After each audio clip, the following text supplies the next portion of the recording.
Hi everybody, Jo here again. Thanks so much for popping in. As always, I'm looking forward to spending some time with you. I've been asked about our lovely sticker stencils, so I thought I'd use one of our older ones, only because recently I've used a lot of the newer ones, and it's always good to have a look at things that we've bought a while ago. And I'm teaming it up with one of our older stamps, so this is what I've come up with. Now I'm thinking this could even be made into a party invitation. You could make it into a Christmas card, just add some holly, maybe the trees. I mean, look through your sticker stencils. There's a lot that work well with your stamps together. I just think this is very atmospheric. You could easily make it into a Halloween type design. You know, and I know you clever lot. You'll be thinking already, won't you? How many of you got this stamp? Have you used it recently? I know what you like. And we're going to use, again, we've had messages from a couple of our lovely new friends and followers who've asked if we could use just only a few products to create a design, just to give you an idea. It might be you use different colours, different stamps, a different sticker stencil. That's all fine. Now today, the sticker stencil, I'll show you. I'll just pop this over here. And this one comes from the set, which is set 4. And if I show you the back, this one's the one. We've got the lovely, again, great for men's cards. And a lot of you ask about men's cards. The hair, you've just got to love the hair. Teams up well with our stamps. This is the one we're using. And then our lovely butterfly. Now that teams up so well. You can put pattern inside, pattern outside, stamp a scene. Honestly, there's so much you can do with sticker stencils. And remember, you get the outie and the innie, which again is fabulous. Now I'm going to start with some stamping, and I've got a piece of Multi-Fairies card 5.5 inches, and I'm going to come in with the black, the Nocturne, the Versafine Clair, and this is the Horse and Carriage. And if you're not sure how it's going to look, remember to use your acetate and just position. I mean, again, to start off with, you can use your lovely sticker stencil and pop the two together just to see how they're going to work well. Now, again, a few of you have asked, and it's lovely that you ask questions, and here at Lavinia, we're always happy to help and answer them where we can. You're just wondering, do we stamp first? Do we make a background first? Sometimes it depends on the technique. Some techniques work best stamping, some work best making the background. But in general, I've got to be honest, it is up to you. You will find what works well for you. I personally, stamping's my weak point, so I like to get that done first. Because do you know what? If it doesn't work, I can turn my card over and start again. And I haven't almost spent the time doing the background. But that's just me. You know, as I say, you will find a system that works well for you, and you go with that. We're just here to give you lots of options. Just try, especially if you're starting off, try lots of different things and then see which works well for you. Now, I've got my trusty copy of paper underneath. Now, it's a silhouette this, so I want to give it a bit of oomph. And then lift it up. There we go. And it's stamped beautifully. Look at the detail. So, because the Versafine Clair's a slower drying ink, and because I'm going to do my stencil work next, I'm just going to give it a bit of a blot. Now this, if you like your different shaped cards, it would work well on lots of different shapes. So again, have a play around. Now, we're going to take the outer section, and I'm just going to decide whereabouts I want it. And the idea is, what I thought is, this section here, I almost want to have that under the carriage. And I'm just going to place it down. Now remember, these are reusable. But what I am going to do is, I've got some Lavinia low tack tape, and I'm actually going to put this across the bottom. Purely for me, because there's a chance I may just take my brush and my ink across the card there. So I'm going to come in with my elements, and I've gone for 2 colours, graphite first, followed by some midnight blue. And the graphite, I'm going to put the most of my colour on. So I'm using the large brush, the number 9, and I'm just blending in the lid. And I'm just going to start. Now you will get a little bit of glare off the sticker stencil, so just try and ignore that if you can. Now my graphite's quite a well-used pad. If yours is a new one, you may just want to take it a bit gentler. You'll see, it's funny, when you first get your ink pads, obviously they're so juicy, but the more you use them, obviously the colour just gets less, the ink gets less, and you'll find you have to blend it in the lid less. But also you'll have an idea of what sort of colour tone you want. And for this, we're just putting that basic colour down. And again, I'm gently holding my brush. And as I say, just taking the whiteness off the card. Do watch with your sticker stencils. If you notice, I'm always brushing this way. Don't go against those bits. You don't want to lift them up. Just, you know, like you do with your normal stencils. So again, I'm being mindful, if you notice, just altering the way I brush. And if you're not sure how the colour's looking, just give it a bit of a peel. Yeah, happy with that. It should just flop back down, she says, hopefully. So I've got the basic colour. Now I'm coming in with my midnight blue, and I'm going to the smaller, the number 3 brush. And I'm going to put the moon over this side. So I'm going to have shadow coming from this far side. So I'm just going to start by introducing and just brushing down. Let me just check you can see. So I'm just going to add some, and I find it easy to brush towards me. So I'm just starting off with a little bit of shadow just down that side. Just to start to build up that shape and the contrast.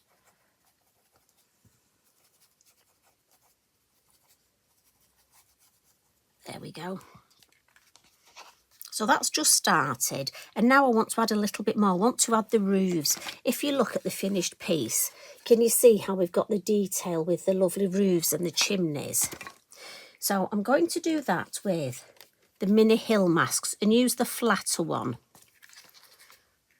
And all I'm going to do is where I want the roof look, line it up, come in and just add a little bit of shadow, and then add more on this side.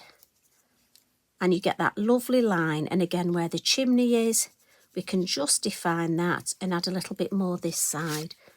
And you see how instantly, it's so quick and effective. So we'll do that across. So while I'm just doing that across all the roofs and chimneys, I need to check how are you doing. I hope you're doing okay. I hope you're having a good week and that you had a lovely weekend. I was teaching at Lavinia, and that's always fabulous. Oh, I meet such lovely ladies and gentlemen. Right, so roof here, and then chimney. Now, obviously, as I say, you can alter the colours. Now, this one I'm going to bring this colour a bit further because the moon's going to be over there. This one I'm conscious will be a bit darker. So we'll come in and just add this one. And the same with the chimney. So lovely, they're so quirky, they're at different angles. And then just come in on the base. It's great fun to do this. It always amazes me what you can do just with sort of a little bit of ink, you know, one colour. So we've got that contrast, but I almost want to make a little bit more of the building here. And I want to make it look as though there's that goes straight down there. So look, if we just bring in a line there, and then I'm going to turn it round. Just add that there. So it's almost like that area here. That's just a different part of the building. Now you can add windows if you want. I'm happy with that. I like that. So I'm going to lift this off very carefully, just peel it off. And look at that. I'm just going to wipe this just with a damp cloth and then dry. With the ink, and look, you can't tell which was done first or second. With the ink that's left on my brush, look, I'm just going to add a little bit of colour under the horses. To ground them a little, but also just to use that ink up that's on my brush. I'm going to add a little bit of pastel pencil on top, so now, like I say, there's a space here, so that's perfect for the moon mask. And also, as I say, that'll add the light here and the shade. Now, you know me, I like to turn it round, and I'm going to come in with my graphite. Now, I need to make sure I get the graphite, the lighter colour. I don't want to come in with the darker colour. And I'm just going to start at the base. I always start at the base with the moon, just because if you've got a darker colour, it'll just look like it's shadowing. And then once I'm happy with the colour at the base, just move my thumb and add some colour at the top. Lovely full moon here. Let me see, oh, that's nice. And then if I look, just to balance it all, I'll just come in here and add a little bit, just take that whiteness off the sky. And then just to add another colour tone. Now, you can leave it like this if you want it completely in the greys, but I want to bring in a little bit of violet chalk, just to add sort of the lovely purpley tones. So I'm going to pop my moon mask back on. Now, I couldn't decide, I must admit, I didn't know whether to go purples or pinks, but in the end I decided for violet chalk.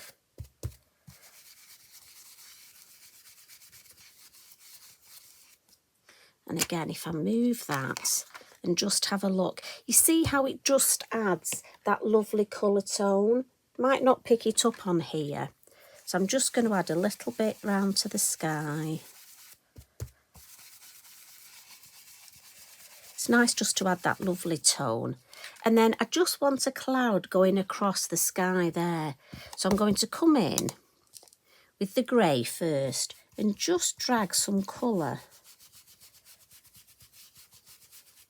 And this is where you do have to remember to blend it, because I don't want to spoil it. I don't want it too much colour.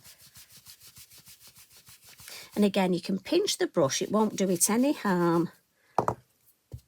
And then we'll add a little bit of the violet chalk on top, just so we've got the two colours. And again, I'm just going to pinch that brush and just build it up. It's better to build it up and be happy with it. So look at that. I think that looks lovely. You've got that moody cloud just going across the sky. So we'll pop those lids on. Now, remember, it's a dye-based ink, so it moves with water. So I'm just going to get my fan brush and just add a little bit, just some little water droplets to react. Now, the water droplets, the faux bleaching, always looks better with darker colours. So you're not going to get much of a reaction, but enough that I think it will add to the whole design.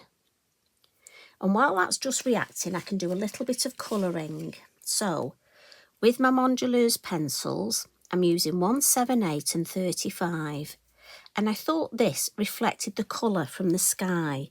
And I'm just going to colour the curtains of the carriage here, look. Don't know if you noticed that it had lovely curtains.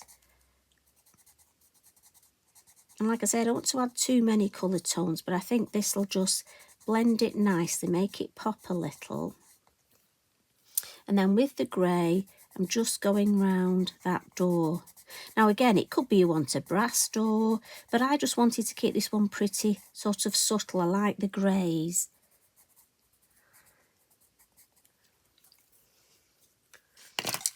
And then with our pastel pencils, just going to come in with the grey and add a little bit of extra shadowing under the horses and just under the carriage here.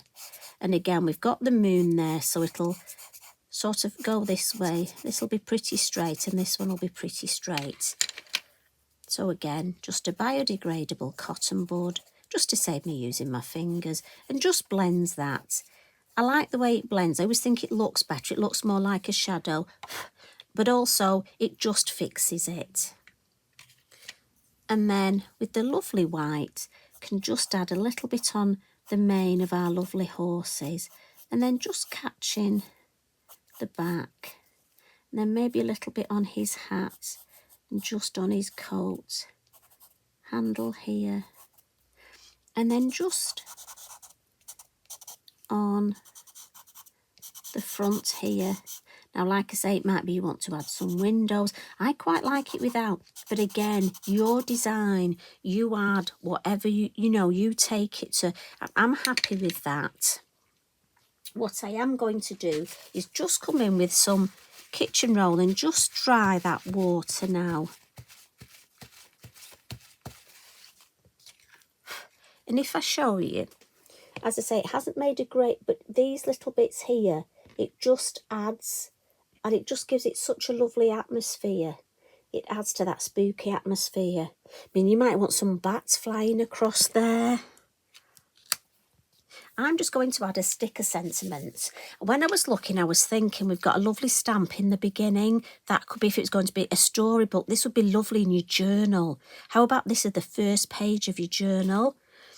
But I like my journey, so I've gone for one of my lovely sentiment stickers. And I'm thinking this is, we're on a journey. So where are we going to? Where are we coming from? And again, I didn't know whether to put it here. Could go across the moon, or I quite like the diagonal because we've stamped in black. I quite like some sort of strong darken area there. I think that makes a lovely diagonal. And there's the finished one. And as I say, we've not used a lot of products, but I think we've got a lovely, I mean, this will look gorgeous in a frame. So I hope you have a play with this design. As I say, we've got so many sticker stencils. Maybe challenge yourselves. Do you know what? If Mr. Mojo's gone, I challenge you. One sticker stencil, and maybe I've used one stamp, but maybe you could use two. I'll give you two. So up to 2 stamps, a sticker stencil, and then you can use your circle masks, your landscape masks, your sentiment stickers. And go on, let's see what you can create. That will be great fun. Please tag me in and share, and let's carry on inspiring each other like we do. I'm off now. Coffee time. You take care. Thanks for popping in. Love and hugs from me. Bye for now.